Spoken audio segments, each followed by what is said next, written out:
کہتے ہیں انسان اگر سیکھنا چاہے تو کائنات کی ہر شے انسان کو درس دے رہی ہے۔ تو آئیے بات کرتے ہیں اللہ تعالیٰ کی ایک ایسی تخلیق کے بارے میں جو اپنے وجود میں انسان سے کہیں پست لیکن انسان کو ایسے درس دے رہی ہے جو قابل ستائش ہیں۔ ابابیل کا شمار ایسے پرندوں میں ہوتا ہے جن کا ذکر قرآن پاک میں کیا گیا ہے۔ اس پرندے کو جنت کی چڑیا بھی کہا جاتا ہے۔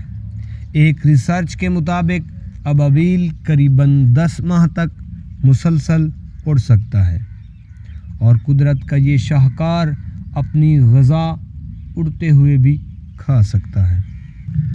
ابابیل اپنا گھونسلہ پانی کے قریب کسی برج کے نیچے یا کنویں میں بنانا پسند کرتا ہے۔ ان کے مٹی سے بنے ہوئے خوبصورت گھر دیکھنے والوں کے لیے ایک حسین منظر پیش کرتے ہیں۔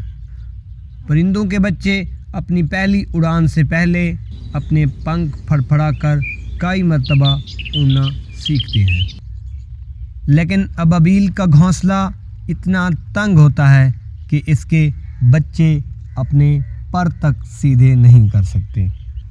پانی کے اوپر بنے گھونسلے میں ان بچوں کے پاس صرف ایک چانس ہوتا ہے، یا تو وہ اڑ کر اس پار جا بیٹھیں یا نیچے بہتے پانی میں گر کر اپنی جان کی بازی ہار جائیں۔ لیکن آج تک ایسا بہت کم ہوا کہ کبھی ابابیل کا بچہ پانی میں گر کر مرا ہو۔ یہ کیسے ممکن ہے؟ جب ابابیل کے بچے بہت چھوٹے ہوتے ہیں تو یہ اپنے گھونسلے میں قریباً 20 سے 25 مرتبہ ایک دن میں آتا جاتا ہے، لیکن جب اس کے بچے اڑنے کی عمر کو پہنچتے ہیں تو یہ اپنی آمد و رفت 3 گنا بڑھا دیتا ہے۔ یوں یہ ایک دن میں قریباً 60 سے 70 مرتبہ اپنے گھونسلے میں آتا جاتا ہے۔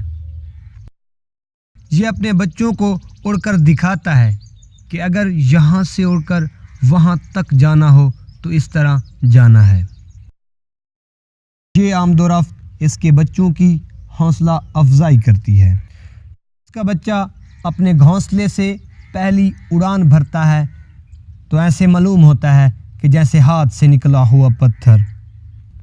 شاید یہی وجہ ہے کہ یہ پرندہ 10 ماہ تک مسلسل اڑ سکتا ہے۔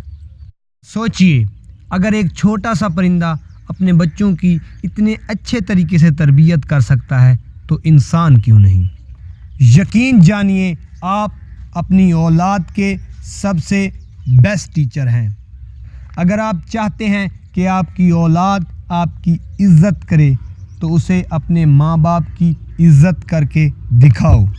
اگر آپ چاہتے ہیں کہ آپ کی اولاد نیک ہو تو اسے نیک بن کے دکھاؤ۔